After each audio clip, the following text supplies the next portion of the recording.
Hello everyone, আমি রিমি। আমার রোজ নামচার নতুন একটি ভিডিওতে তোমাদেরকে সকলকে ওয়েলকাম। আজকে তোমাদের সাথে যেই রেসিপিটা শেয়ার করব সেটা হচ্ছে ওলকচুর ভর্তা।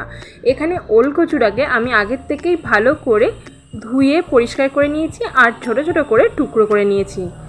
আর এটাকে এখন আমি নুন হলুদ দিয়ে সিদ্ধ হতে বসিয়ে দেবো। আর আমি কড়াইতেই এটাকে সিদ্ধ করব, প্রেসারে করব না, কেন প্রেসারে করলে এটা বেশি সিদ্ধ হয়ে যাবে আর জল ঢুকে গেলে গলা ধরার সম্ভাবনা থাকবে।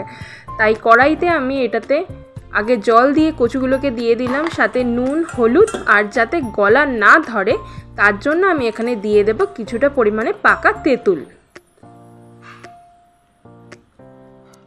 সবগুলোকে ভালো করে মিশিয়ে এখন আমি বেশ কিছুক্ষণ বলতে প্রায় 20 থেকে 25 মিনিটের জন্য এটাকে কম আঁচে সেদ্ধ হতে বসিয়ে দেব।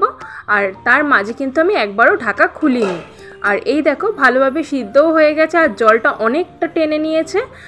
আর এবার জলটা ড্রেন আউট করে কড়াইতে কিছুটা পরিমাণে সর্ষের তেল দিয়ে দিয়েছি। আর এখানে কিছু ফোড়নগুলোকে আমি ভেজে নেব। এখানে রসুন, শুকনো লঙ্কা আর কালো জিরেটাকে ভালো করে এই তেলের মধ্যে আমি ভেজে নেব।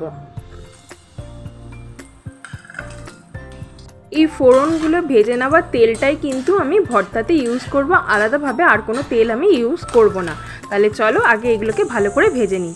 এগুলো আমার ভাজাও হয়ে গেছে আর আমি একটা প্লেটে তুলেও নিয়েছি। আর ফার্স্টে এইগুলোকে আমি নুনের সাথে ভালো করে মেখে নেব, তারপরে কচুটার সাথে মাখবো। এই দেখো ওলকচুর ভর্তা রেডি হয়ে গেছে আজকে আমাদের। আর আজকে তোমাদের সাথে যেই রেসিপিটা শেয়ার করলাম এটা কিন্তু আমার মার একটা রেসিপি। অনেক দিন বাদে মার একটা রেসিপি তোমাদের সাথে শেয়ার করলাম। যদি তোমাদের আজকে এই রেসিপিটা ভালো লেগে থাকে তাহলে গরম ভাতে একবার এইভাবে বানিয়ে ট্রাই করে দেখো। আর যদি ভিডিওটায় কিছু ভালো লেগে থাকে একটা লাইক শেয়ার সাবস্ক্রাইব করে দিও। আজকের জন্য টাটা।